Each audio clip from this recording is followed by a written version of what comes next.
Bet y'all been busy with the little 109, 109 down there. Oh, that too. I bet you could. You said what?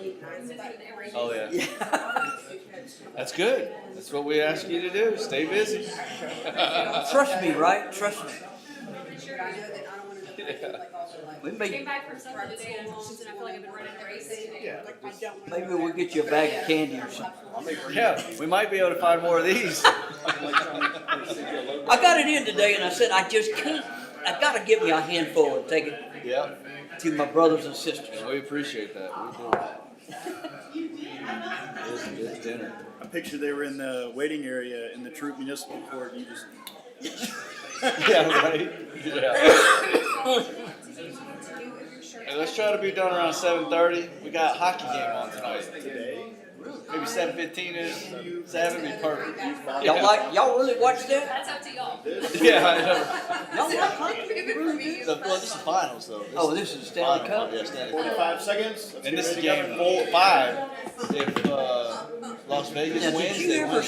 ever see the movie about the USA winning back about 15 years ago, 18? Yeah. Did you see the movie? Yeah. Because I have it for you if you want to look at it. It's got Russell Kurt. Kurt Russell. Kurt Russell, yeah. Unbelievable. Yeah. Unbelievable. We got it at a corporate meeting out of town. They just gave it to us. So when everybody got Right, it, that's that trip. he kept asking, who do you play for? Who do you play for? And they would always either say, Yeah, I let's play for schedule me, or I play for this college, or I play for this team. And finally someone was like, USA. Play for the USA. And that's when it clicked. That's when everybody was like, oh. I'll now call to order this meeting of the City of Whitehouse Council for today, June the 13th of 2023. It is 6 p.m. Ms. Hargis, will you please call the roll? Yes, sir. James Wansley. Here. Zach Briscoe. Here. Georgia Harris. Barely. Sean Chambers. Michael Lowe. Here. And Heath Rosenstein. Present. We have a quorum. Excellent. Will you please stand if you're able and join Pastor Mitch Thurman from the Calvary Fellowship Church as he leads us in a word of prayer. Would you please come forward, sir? Yes, sir.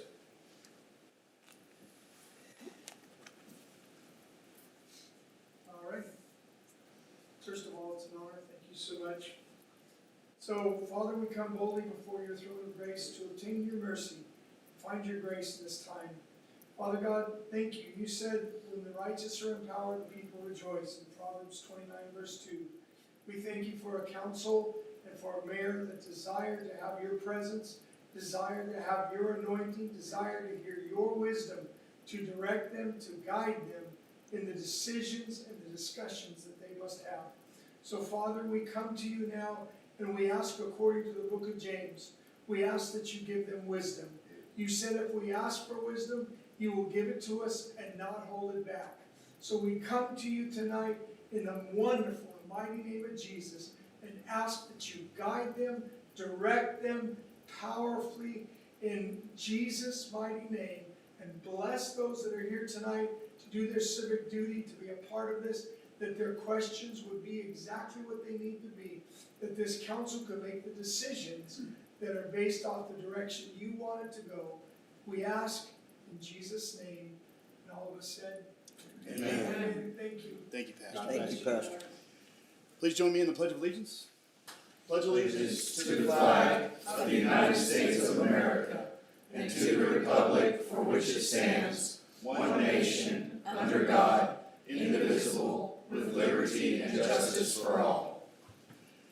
and the Texas flag. Honor the Texas flag. I pledge allegiance to thee, Texas, one state under God, one and indivisible. Thank you. Please be seated. You sounded excellent. It's great to have some loud voices in here. Really appreciate that. All right, that takes us on to presentation. I see the word none, so there we go for that. Community interest is up next. Mrs. Black. Mayor and Council, the only thing I have on here tonight is that the sidewalk improvements along Highway 110 are continuing, so please slow down in that area. I'm sure there's other stuff that's just not coming to mind. Okay. Anything else from council in the matter of community interest? Yes, sir. What you got? The splash park, just reminder that every 6th visit is free with the little punch-off coupon thing. I mean, I thought that was kinda neat. I didn't know about it. And, I mean, I went over there the other day and little kids were just having a big time. So, you know, we kinda give the children a little break and the mamas and dads a little break with the coupon, and it's worth every nickel. All right, thank you for information on that civic event. Anything else? All right, that takes us on to public forum. Ms. Hargis, anybody sign up that maybe I didn't see? No, sir, no one signed in. All right, well, we're speeding through this. We're right on the consent agenda. We have one item on the consent agenda, and that's approval of the minutes of the city council meeting for May 23rd, 2023. If there's nothing that would move that item onto the regular agenda, I'll entertain a motion to approve the consent agenda as presented. Make a motion to approve the consent Motion agenda as from- presented. Thank you, sorry. Yes. Councilman Rosenstein, Councilman It's a Briscoe. Any further discussion? All those in favor say aye. Aye. Any opposed? All right, with that, the consent agenda is approved. That brings us down to item H, other action items, ordinances, resolutions, and public hearings. Number one is discuss consideration and action on the Veterans Memorial. And we have somebody to speak on this, Ms. Wendy Valen. Would you please join us up here? Good evening, ladies and gentlemen. My name is Wendy Boleyn. I live at 460 Red Bud Circle here in Whitehouse. I had the pleasure of speaking with Ms. Black the other day, and her and I came up with some ideas. Number one, I think we're going to go ahead and do the Facebook page. We're just going to call it the Whitehouse City Veterans Memorial. Okay. I think this way we can pull in more community interest into the memorial. I may even come up with a QR code and put it on a yard sign so people can, you know, find the Facebook page, and let's do that. I know that the YCC, Jonathan is here representing the YCC. You said there were 5 phases, and we're down to like the last 2, I think. So we're working with I think the Eagle Scout is working on one of the flagpoles.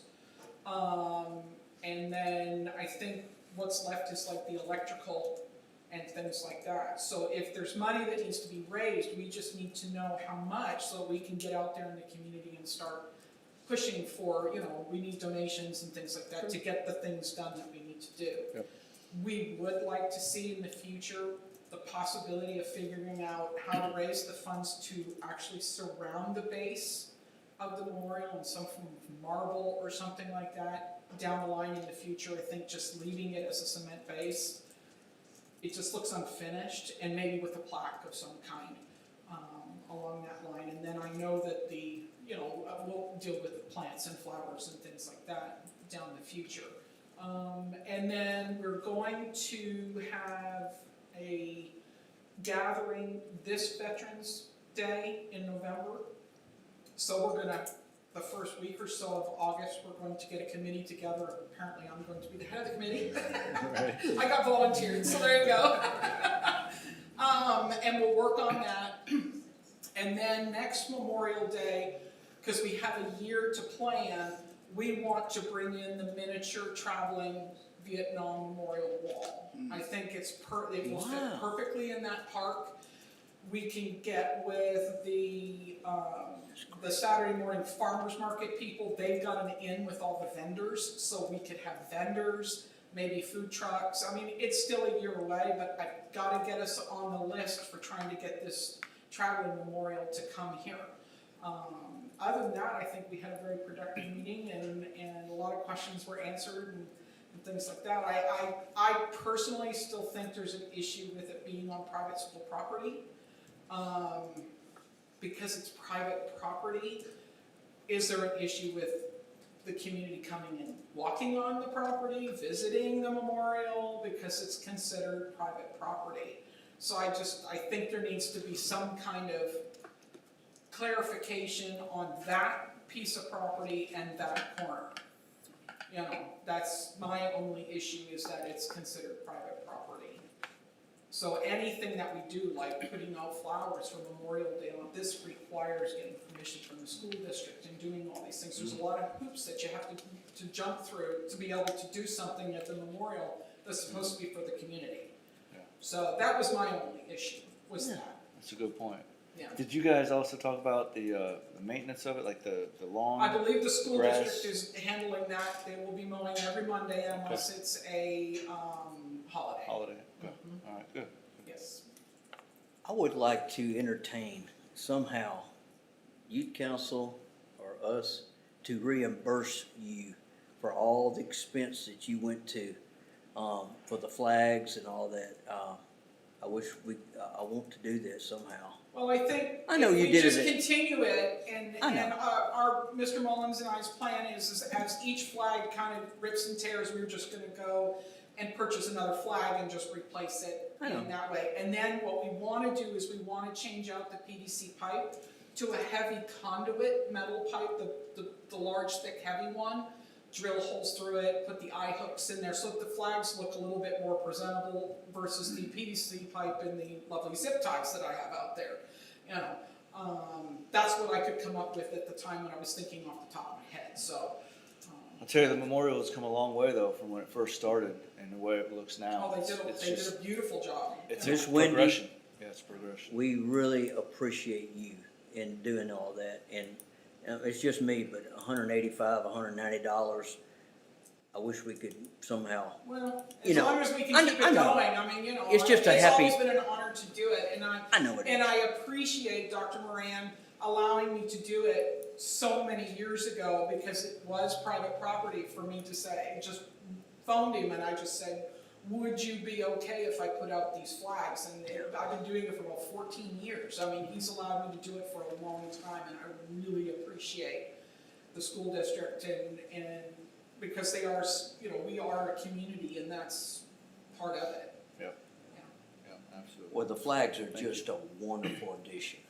It just, when you drive by there, it just catches your eye, it just makes you even more prouder. I think the only thing that we're gonna do here in the next couple of weeks, I think the plan is to add a light to the American flag. Because I think the rules are is the flag has to be taken down every night if it's not lit up at night. I think that's actually in the rule book somewhere. Well, So we're gonna come with some kind of spotlight of some kind to shine on it, even if it's just a little bit of light, then it'll have something.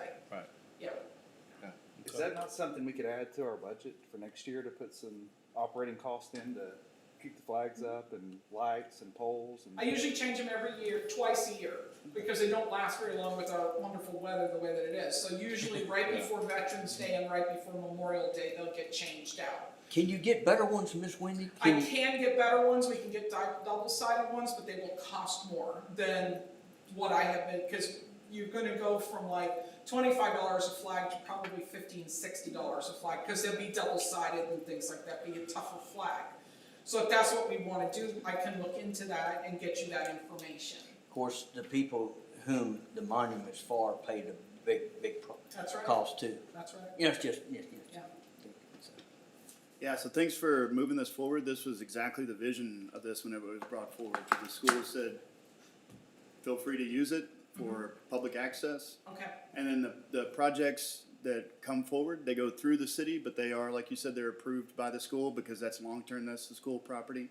So it is a small process, but it allows us to kind of keep eyes on what's going on there and to give input and to give partnership opportunities and to have us raise awareness, you know, to kind of be partners in what's going on there too. well, I'd like to see the students themselves, the high school students, like not just the YCC, but other high school students be involved in it. And to get an understanding, because our kids just aren't being taught the sacrifice that was given, especially by our men and women from World War II.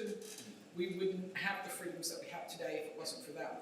You know, and our young men and women that sadly lost their lives in Iraq and Afghanistan, and we're still losing. In places that we shouldn't even be in. So, you know, we just have to be thankful and show our appreciation and things like that. But I'd like to see a Veterans Day thing, but it'd be more of a happy, we can get the farmer's market lady involved because she's got the in with all the vendors and food trucks and things like that. The Vietnam Wall, what a great Vietnam idea. Wall, What a great the idea. miniature Vietnam Wall, we're gonna try and get that for Memorial Day next year. I'm sure there's more than one, so it's just a traveling wall. Yeah. And I think, you know, if the monument is facing this way and he's kneeling and he's facing towards the street, you've got the square here with the tree. I think this section here, it would fit just perfectly there. And you've got all that parking on the grassy area behind, you know, and then wherever they've had the farmer's market is perfect place for all the vendors and things like that. Somebody has mentioned something about maybe doing fireworks and all, and just really make it a Celebration. a celebration. Yeah. Well, we got a new pumper truck, so. With an automatic booster line. But- So I think that's it. Okay. I mean, Thank you so just wanted to bring it to your attention and, you know, see what we can do to push it forward a little bit more. Yes, ma'am, and thank you for your engagement on this. I appreciate you. No action from council on this item, so we're gonna go ahead and head over to the next item. I have one thing before we go to the next thing. Yes, I sir. definitely think we ought to help in the cost on that stuff. I really do. It's just, If we can, yeah. it's just a absolutely. thing to do that's good. We're in budget season, so. That's Yeah, right. I so mean, we'll have the opportunity to be partners in the several projects that are coming. I think there are 2 or 3 Eagle Scout projects that are lined up for that area. There's what they're doing with the memorial wall, which is gonna be awesome, and that whole November event, so, yeah. Yeah, we won't let it die. All right. That takes us on to item H2, discussion, consideration, and action on speed suppression petition for East Acker Tap. I have entered in a conflict of interest for this item. I live on East Acker Tap, and part of this motion is consideration for a financial impact to the people that live on that street. So I'm gonna hand it over to my talented and capable Mayor Pro Tem, and I'm gonna excuse myself out of the room, and if you guys could just let me know when this item is done and you've moved on to item 3. Okay. Thank you. I'm eating that hard candy. Okay, so like Mayor Wansley said, we're on item 2, discussion, consideration, and action on a speed suppression petition for East Acker Tap. Everybody got their packets. I don't know, did everybody see the letter that was in there from Ms. Drain?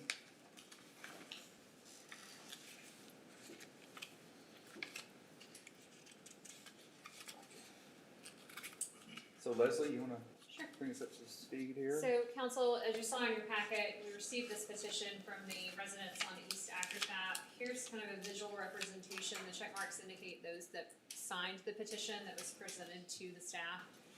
Staff has reviewed this, and we feel like East Acker Tap has some very unique characteristics. If y'all remember, about a year ago, we looked at kind of a speed suppression device policy and chose not to move forward at that time. However, in looking at this particular petition and this particular roadway, staff feels that it has some very unique characteristics that would warrant further consideration that may not be applicable in other areas. For example, on this street, as you all know, it has a significant number of teenage drivers due to its proximity and entrance and exit from Whitehouse High School with 1,600 students and a higher than average number of teenage drivers in particular. We feel that speed probably is an issue on this. Those 2 side streets that you see going to the north are not through streets. So in this particular case, stop signs like we've done in other areas would not be effective in this particular area. And then just the volume of homeowners or residents that have signed this petition. As you can see, it's all but maybe 3 of the homes that front this street have agreed and feel that something is needed. So staff has done quite a bit of research, yet again, on speed suppression devices. Again, we think because of the age, probably a radar sign wouldn't be as effective in this area either. So we looked at speed humps versus speed cushions. Speed cushions are what is shown on the left. Speed humps are what's shown on the right. The advantage of speed cushions, they're designed so that large emergency response vehicles such as fire engines can straddle those cushions and it does not slow their response time. But it is not, they're wide enough that a regular vehicle cannot straddle those wheels. You may get one wheel off of the speed cushion but not the other. Also with this roadway kind of being a dead end into the high school, the amount of emergency response that is required on this street is incredibly limited and would only impact those homeowners that have agreed to this speed suppression because it's not a through street during during most times of the day. It also connects with the drive in the high school that already has speed bumps. So those speed cushions on the left are about 72 inches wide apiece. We think we would need 2 sets of 3 for this particular roadway. The cost on that is about $5,000 for this street. And the expected life expectancy on these speed cushions is right at about 13 years according to the manufacturer. You would just put one set One on the set. street? 2 sets, probably. We could start with 1 if you wanted, but staff is really thinking we'd probably need 2, maybe 1 between 405 and 407 East Acker Tap, and maybe 1 between 501 and 503. And so it's 5,000 a set. Just 5,000 Total. for the 2 sets. The 2 sets. Yes. That blows my mind how expensive it is. Of course, it's expensive to lose a life or have an injury too. So in your Alright. picture, it showed 3 across the road, but this would only be 2 across the road. 2 sets of 3. Okay, So sorry. this would Thank be you. in like between 505 Okay, and 507, and then 1 Got would be or 405 and 407, and then 1 between 501 okay. and At first, I thought you were saying just do like 1 set, and I was like, that's not gonna be. So we could start with 1 set if you wanted, that's an option, but staff would recommend probably 2 sets given the Yeah. length of that roadway. Yeah. Are they reflective at night? Yes. Okay, so chief, it wouldn't impose hardship on the pumper or anything, or squad cars, or, No, that's why I'm certainly advocating on the speed cushions. okay. And I could see where stop signs wouldn't be effective here, because with the amount of traffic, it's just gonna cause a bigger traffic jam with people. True.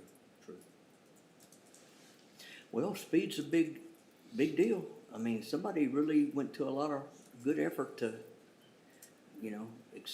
exercise their freedom to get a petition started, so, I mean, I love children dearly. yes.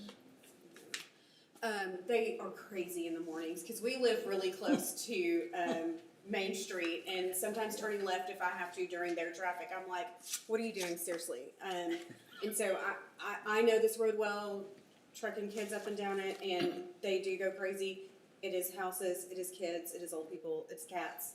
Like, yeah, So how would it work on, I know it said in the packet on passing cost on to the homeowners, how would that work? So that's an option. One thing we could do is, if you remember in the speed policy that we had proposed or been looking at about a year ago, there was a cost share kind of requirement as a part of that policy. I have not indicated to the homeowners one way or another, what that would look like, or even that there would be. So, that's just a point of conversation for you all to have, if that's something that you're interested in. What So- about maybe a 50-50, just, or maybe a 30-70, I think the thought is, whatever we did there would set a precedent. Yeah. But, I think, to me, it's a case-by-case Yeah. situation, and this situation being related to the school, it would be something that we would pay for as the city. I agree, and I can't think of another road that goes into a school, maybe behind Stanton Smith, but it's not common to have a residential street that actually gets closed off at the end of the day because it flows into a school. And that's what's so unique about them, and I am okay with the city taking this on because it benefits all the kids that go into that school, all the teachers, and the residents. Whitehouse ISD couldn't go into partnership with us. Just wondering. I suppose we could ask. Just, I would say that traffic control is a city Right. issue. You're right. Yeah. They You're probably right. have their hands full with education, and True. so, True. Do these residents realize also that backing out of the driveway is most likely still going to be impossible?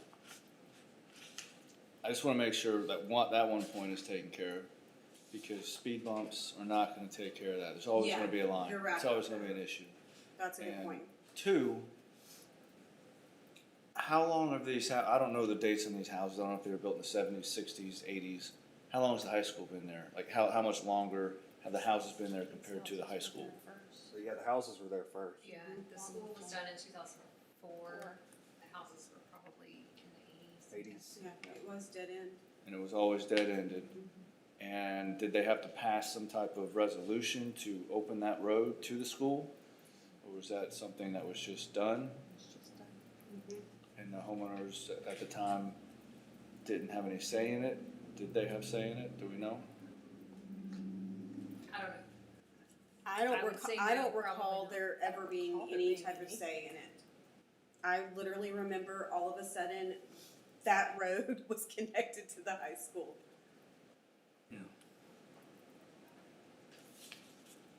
To me, it's a relatively low cost for the amount of citizens it's going to affect there and make the street a lot safer. I've never seen any speeding going on that from the times that I've dropped my daughter off at high school, picked her up high school. I've only seen lines. Not saying that there isn't speeding. I've just been fortunate enough not to have experienced that, nor have I experienced passing of cars on a two-lane street. But of course, I don't live there. I don't know if that's going to, is that going to hurt values of the houses? Do they think it's gonna add value to the houses because of these speed bumps? I would imagine this makes it I'm easier curious. to sell your house. If that were the end game. And I think Zach had a good point, and that is, you're setting a precedent, so we have to make sure we do this correct, the best we can. So I want to be very clear, when it comes to precedent, I think this is an incredibly unique street in our community, and I can't think of another instance that has the same factors and issues that this particular street has. I mean, it is designed as a residential roadway that is serving a high school that is having probably 1,800 people go in and out of that campus every day. So do we know what the speed reduction is going to be on this? 'Cause like, let's take the high school speed bumps, for instance. For example, those things, your speed, especially where the gate is, you're slowing down to a crawl, like 2 miles an hour. Otherwise, you're gonna destroy your car. So how are these related to those? Are they slowing them down to 15 miles an hour? Are they slowing them down to 5? Like, what's So the, the manufacturer says it slows vehicle traffic down to 15 to 20 miles per hour. and what's the speed limit on that road? It's gonna be either 25. 25. Is that posted? I don't remember. It's been a while. Posted, okay, 25. I think when it comes to our kids and our children and the elderly, that's our number one. You just, it's important. So, I like it. Yeah, I just think of wear and tear on cars as well. The homeowners, if we put something in there that's aggressive, then we're gonna be getting calls, hey, these things are too aggressive, that's ruining my car, I'm having, doing, so. But it sounds like the ones on the left aren't gonna be as aggressive as probably the ones on the right. Yeah. Yeah. I like the idea. I think it's great. I think if we can afford to spend $5,000 to put 2 of them in, and if it helps the homeowners of that street sell their house quicker, if it helps in the name of safety, I think it's a great thing. I'd love to do one set, but I guarantee you, you're gonna need 2. Gotta go to. We think with the length of You that got street to, too is yeah. what It's just, gotta do it. Yeah, if you just did one, the space in between that one and the next one into the high school, I mean, I could get up to 70 if I wanted to. Chief, close your ears. You could in a Beamer. Yeah, you have to do 2. Okay, so with the action part of it, am I okay to ask for a motion? Okay. With that being said, I'll entertain a motion to approve the speed hump set funded by the city. I'll make a motion to approve the speed humps as presented to us by the city. Leslie. speed cushions. Speed Correct. cushions, Okay. I'm sorry, Okay. speed cushions. I'd like to clarify that motion. So I've got a motion. Do I have a Second. Got a motion and a second. All in favor? Aye. Aye. Motion passes. Somebody let Mayor Wansley know. He seems like he's having a Let me good go get time him. out there. Right. Oh, I can see him talking to someone. y'all want me to get him or? He's just No, someone's getting Okay, it. okay. So we'll wait on Mayor Wansley to get back in and then we'll go to item 3. The city's on fire, I'm sorry. They're doing country line dancing lessons over at the park. What? They're still going on up and down here, by the way. Oh, nice. Starting a new trend, but no karaoke. Not Not yet. yet. Not yet. Not yet. Alright, sorry, let me get back engaged here. Alright. Alright, so that brings us to item H3, discussion, consideration, and action on the request for proposals for construction manager at risk for Whitehouse City Center, 109 East Main repurposing. Mrs. Black. Mayor and council, as you all know, we've been working with our architecture firm to select a construction manager for the 109 East Main repurposing. We sent out requests for proposals earlier this spring and received those back in May. This is just an overview of the bid tabulation for what we received. As you can see here, Watson Commercial Construction was the low bid with no pre-construction fee, a 2.46% construction phase services fee, and a not to exceed general conditions cost of $247,364. Staff and the architecture firm did meet with Watson Commercial Construction, check their references, and feel that they are certainly qualified and capable of doing the work that is required for this project, and the staff is recommending that you will approve a agreement with Watson Commercial Construction. I will say there are some items that are not filled in on that agreement, such as construction start date, construction end date. So we would ask that you approve that with ministerial changes as recommended by the architect and staff as they may come up during the course of this project. The, cost, is there like a buffer for if they go over, under, like? So this is a, what the construction manager will be asked to do is their next step will be to provide a cost analysis and cost estimate for what they think this project will be. Okay, We will then go back and value engineer to get it to a cost that we can all agree on. And then eventually we will get to a guaranteed maximum price. okay, So, a price that the construction costs cannot go over and can only be exceeded in the event of change orders or things that may come up that are unexpected. So that's not a part of this agreement, but it will be a part of it as we move forward. it does say 100% of cost savings will be returned to them. That's correct. So this is done on a fee basis. As you can see, they will charge 2.46 of whatever percent of whatever that cost ends up being.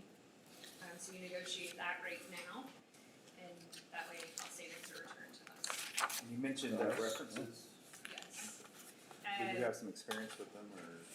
I do not. Randall Scott check their references, many of them Reynolds. local. They do a lot of local, they only do local work in the East Texas area. I would say that their references were flawless, was the conversation that we had. So that makes me think that they generally don't go over budget. They do Or not in a sit- manner that's excessive. Perfect. Okay.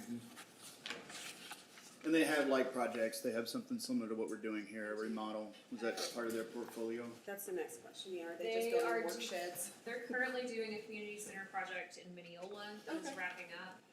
As a part of the proposal process, they did have to submit similar projects. Randall Scott did review all of those, spoke to those, both architecture firms and construction representatives from the agencies for which they're doing that work. So yes, that was a part of the consideration.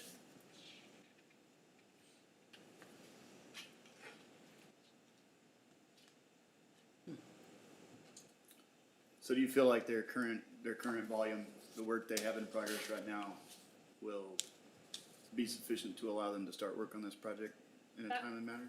Yes, that was one of the things that we covered very specifically in their interview with them.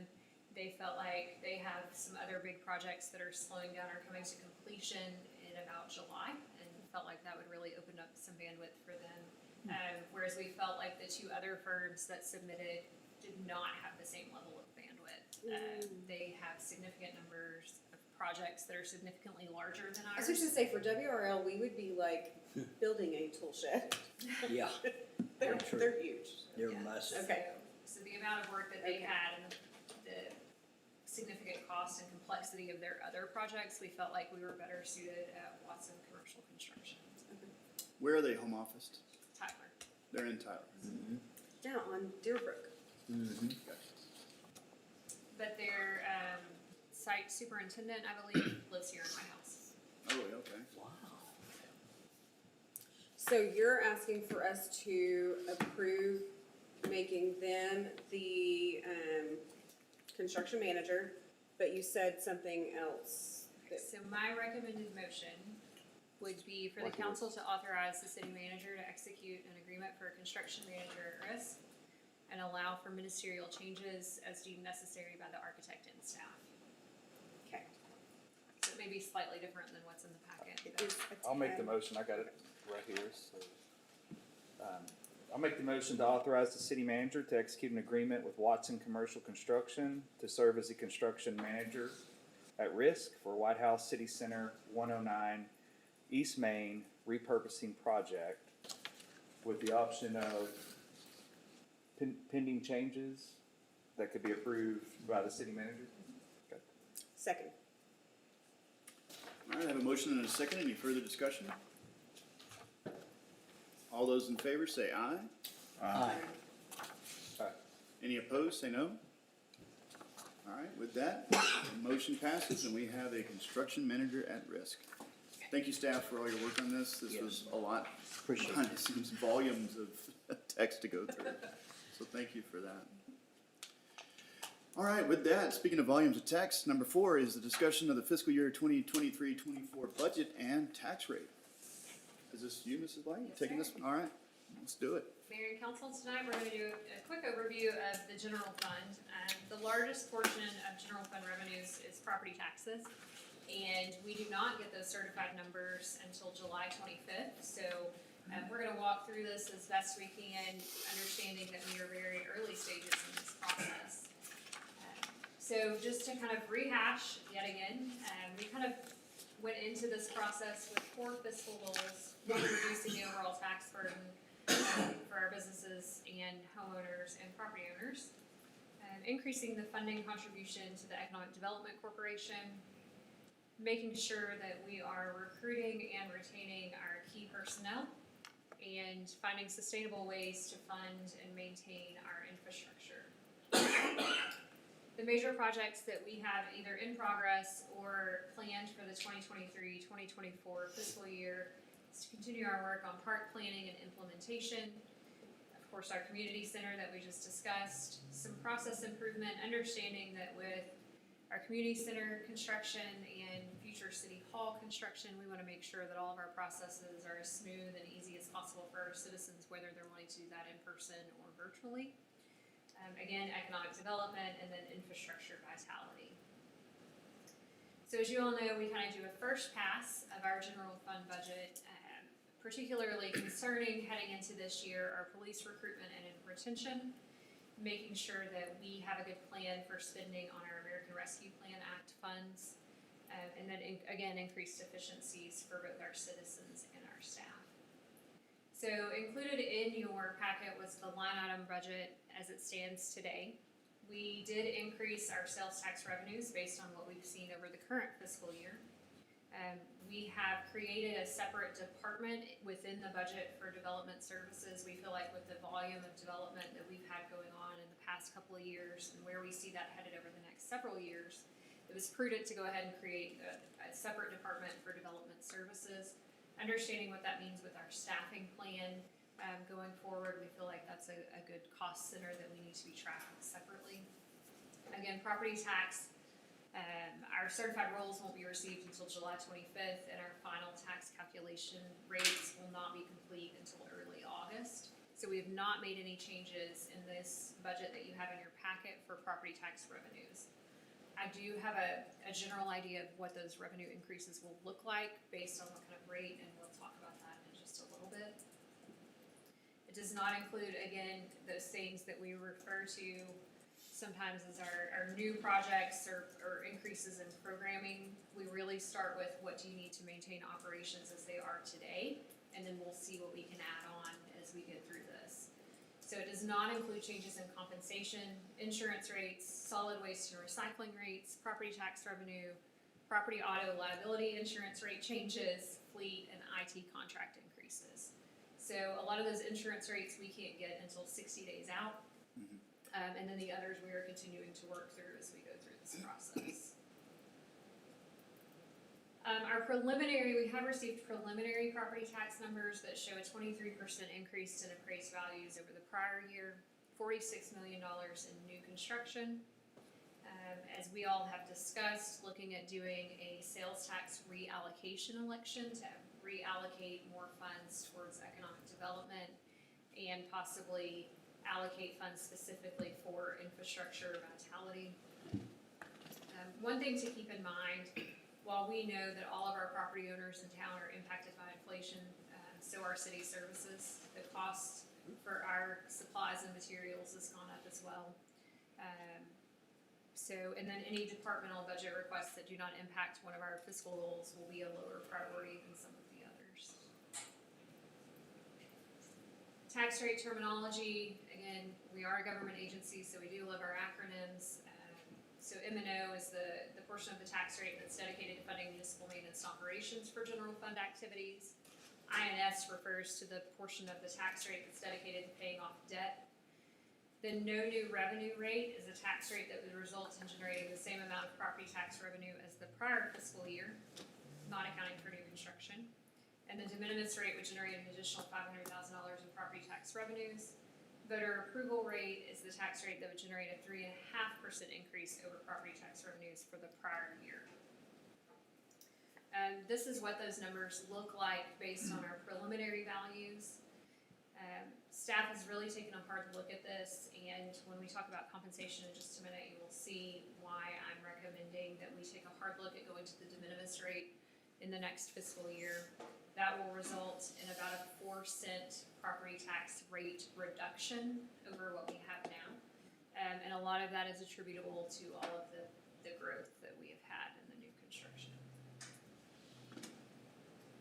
So this is a look at the new programs and project requests that have been put in by each of the departments. Number one on this list is compensation. With inflation, we are seeing a real need, particularly in our law enforcement department, to recruit and retain. We're falling behind salary-wise, particularly in that area.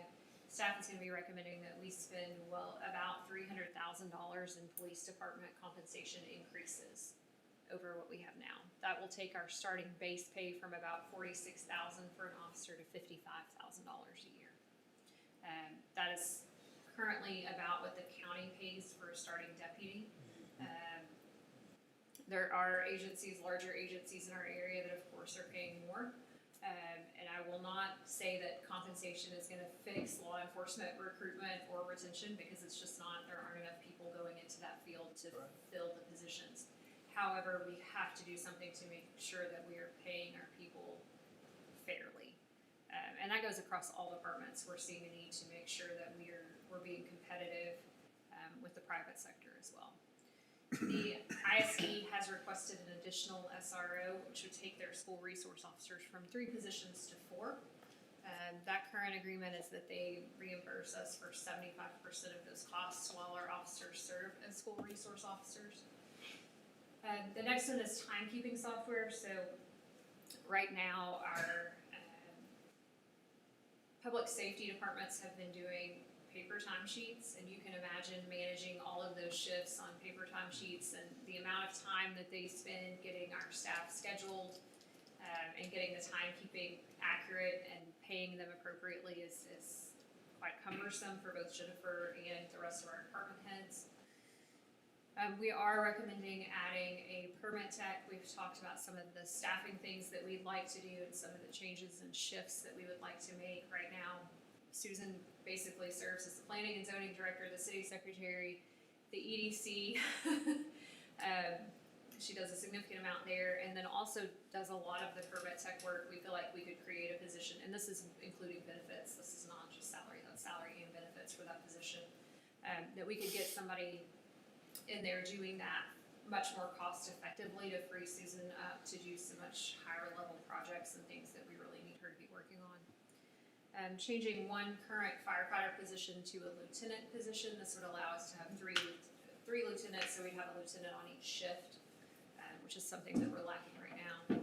There's another software program there, GovOS, which would allow significant improvements on our web form capabilities so that citizens could take care of a lot of their needs online that they're now having to come in for.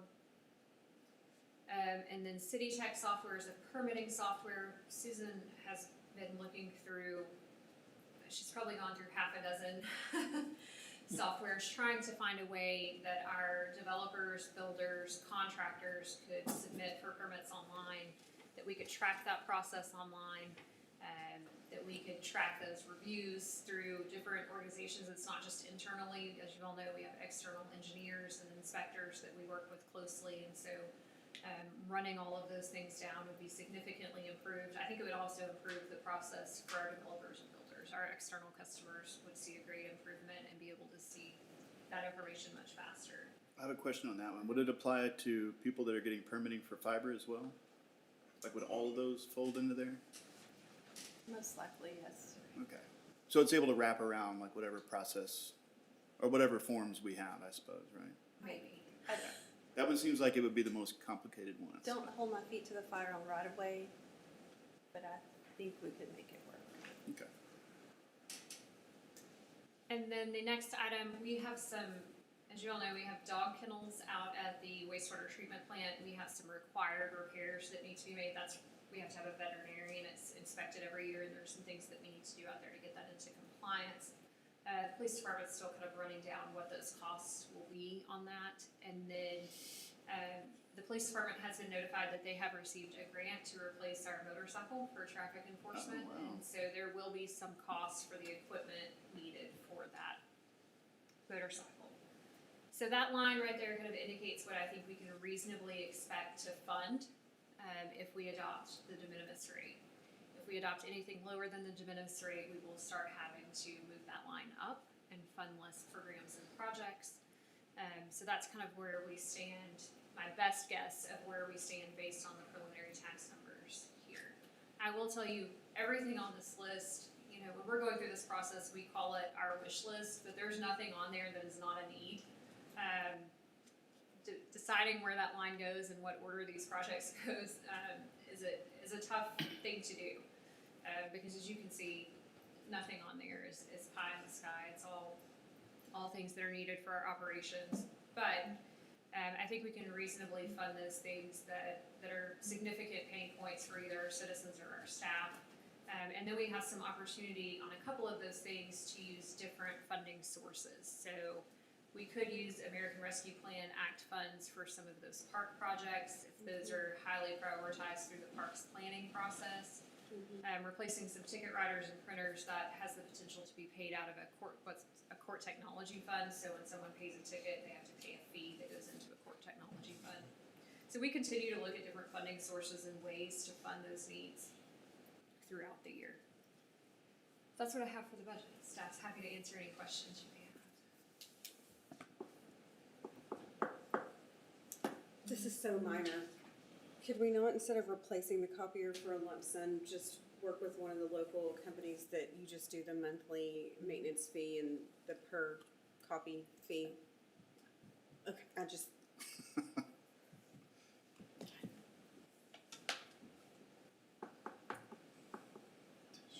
Yeah, good point.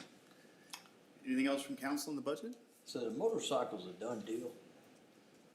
Looks like. It's going through the grant process, so it'll be probably, what, 8 months before we, how much longer on the process?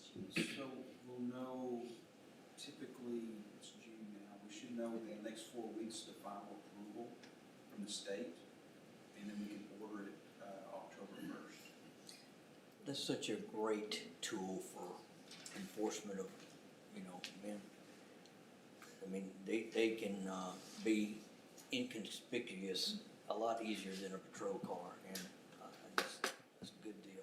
Thanks for trying to get that grant. Those for first us. two on parks are very high priority. The parking is a desperation situation. What, I don't know what it means to refurbish a field. So over time, dirt on the infields, outfields, settles, changes, drainage needs to be redone, so they need to be re-leveled. Okay. Ms. Black, they flood a lot now. I was gonna don't they? ask, does this have to do with the flooding and, Yeah. yeah, that's It's a kind of what I problem, figured. it really is, yeah. Yeah, there was somebody out there at 4 a.m. trying to, I think Anthony might have been a big part of that. Like 4 o'clock in the morning trying to get all the water off of the Yeah. fields. Yeah, so they can do what they have, but it's pretty far behind. I mean, I would think refurbish those fields would be more higher up than where it's at on the list. Being that that's a big attraction for families moving in with kids, and that's a huge, It's a big I deal. don't think you do Try it to till work you in give a- them places to park either though. They literally go together, like, But if we could do a phased approach and do like 1, 2, Yeah. 3 next year, and then 4, 5, 6. Well, additional parking, what are you talking, you talking about the ball field, additional Yes. parking? oh, I hear him. Jim, yes. It's dangerous and it's a hazard. Where's he gonna find it at? I don't know where they're gonna find it. I don't know the answer to that. I just know that someone's gonna get run over. So this is paving, this would be paving the front portion where people drive through that mud hole and park Yeah. closest to 346. Okay. So if we stripe that, we can get significantly more cars in there than people just parking however they want. What's this, just the land across the street? What, is that just privately owned? Correct. Then you get That into stands in a water, I think. danger with Is it? crossing the I don't know. highway and all Yeah. that. Okay. But this is a big deal for this town, you know, the ball field. Yeah, and I think we can certainly fund that throughout the next year or two with using American Rescue Plan Act funds. That's why it's not high, it's not true. Above the line. We have a different option to fund that, and so, I think that's worth considering before we take it out of the general fund. Yeah. Is there not a I lightning agree. detection system at all out there right now? So, right now, Anthony has a lightning detection app on his phone Oh. that he uses. Wow. Now. Wow. So that if it's in 7 miles, he or someone else Tech, man. notifies each field Okay. that they need to cancel. This would be an automatic detection system, an audible alert system that would go out, so that we aren't asking an individual to go to each field, we aren't asking umpires to make Yeah. the call, that has an audible alert Yeah. system. Okay. Yeah, it makes sense. Just wanted some clarity on those. Man, if we can use ARPA funds for that, I don't see why we're waiting. Those funds are ready to go, aren't they? Yes. Okay. I agree. It's a real popular thing, you know, and it is a problem, I've heard, you know, so. I mean, I don't have any kids anymore that are playing on those fields, but I did.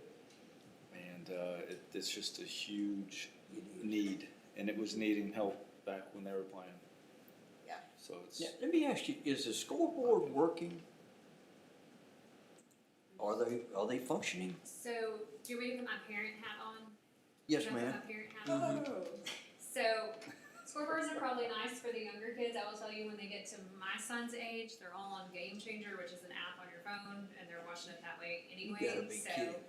last I heard they were working though, although maybe one. They work, but they kind of go in and out, so we do use them sometimes, but it's also hard to get people to run them. Yeah, it's kind of a thankless job, because Oh, yeah, if yeah, you for mess sure. it up. oh, yeah. It was always a You're big kidding. deal because you get free Cokes and popcorn and stuff like that. Back in my There's the day. volunteer. You know, Right. We will do your front Coke and Anyway, popcorn.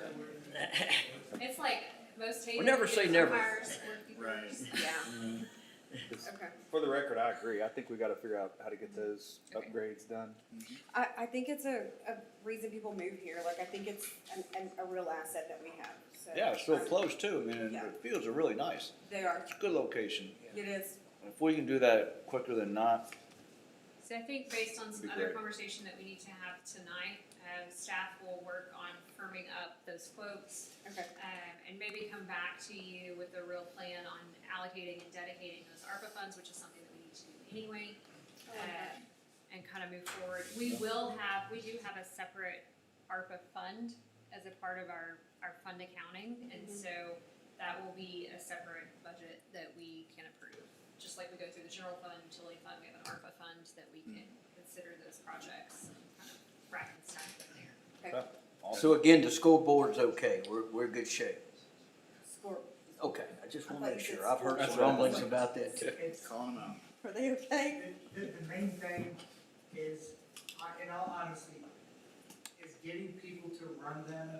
Okay. And take the time to show them how to do it, and them to do it. As much as people want them, people don't zone also don't wanna operate. Yeah. Yeah. And so there you start running into problems, so it's just like, why take it out, just have it sit there. All right. Any other items from council on the agenda? All right. Thank you again for preparing that for us. Appreciate that. Thank you, Leslie. It was very informative. That takes us down to item H5, consider future agenda items. Are there any items you would like to see? Oh, here's some to think about. Ms. Blake, can I run through these? Get a contract for a copier, I'll approve that today. Mayor and council, at the next council meeting, I will be bringing forward a request to go ahead and move forward on what we want to do on police department compensation. As I mentioned, the school district has asked that we hire an additional SRO. We have had a couple of vacancies for quite some time. I'd like to get ahead of some of these other agencies and what they plan to do in October and release some compensation numbers prior to that. We have some savings in our current budget from those vacancies. And I think moving forward now, as opposed to waiting to an arbitrary kind of October 1 date, would be beneficial, so I'll be bringing that to you at our next meeting. We also have a rezoning request that's going before planning and zoning next week, so depending on that outcome, that should be before you at your next meeting. And I may have a legislative update for you at your next meeting, just kind of an overview of all of the new legislation that came down from the state's legislative session.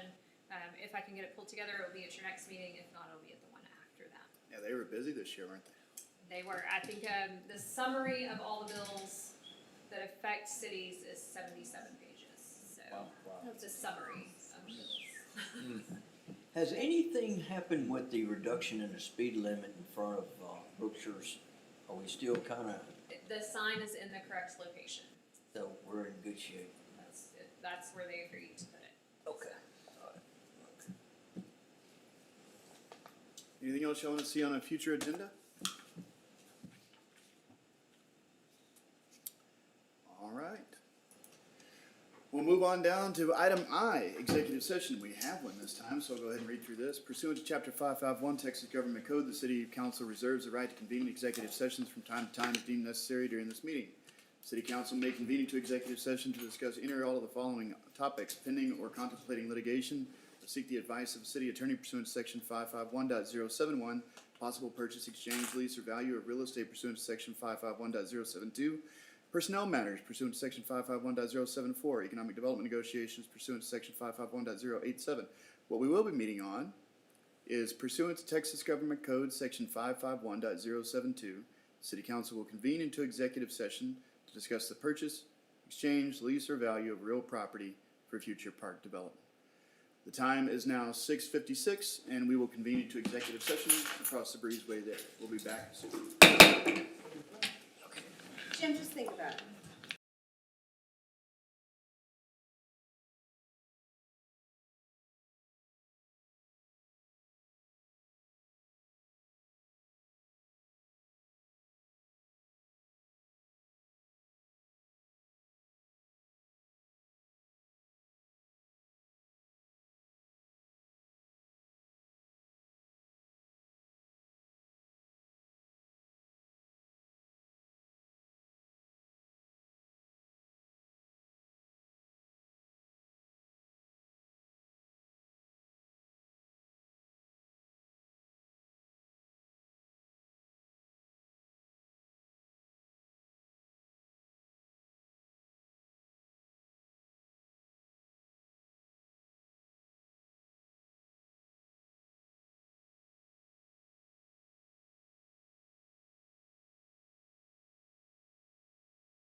Yeah, he usually clears out the room. I know. Did you look at, Yeah, briefly, I did, yeah. amazing, Yeah, it's different. there's nothing we can do. Okay.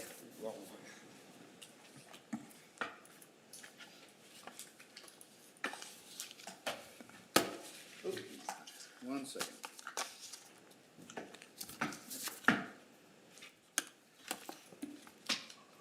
All right, the time is now 7:15, and the council will return from executive session and continue the council meeting. Just like that. Coming out of executive meeting, there is no action resulting from the meeting. So that takes us to item K, adjourn. I'll entertain a motion to adjourn. Motion to adjourn. Motion, Make a Councilman motion, Rosenstein. yes. Second from Councilwoman Harris. All right, the time is 7:16. Any objection to adjourning? Any further business? Just don't hit it too hard. All right, the time is 7:16 and we are adjourned. Oh, thank you, Mayor. Thank you all. I apologize for scaring you. Hey, man. Oh, when you Yes. did it at the beginning of the meeting, oh, it got me. Now, I just. see my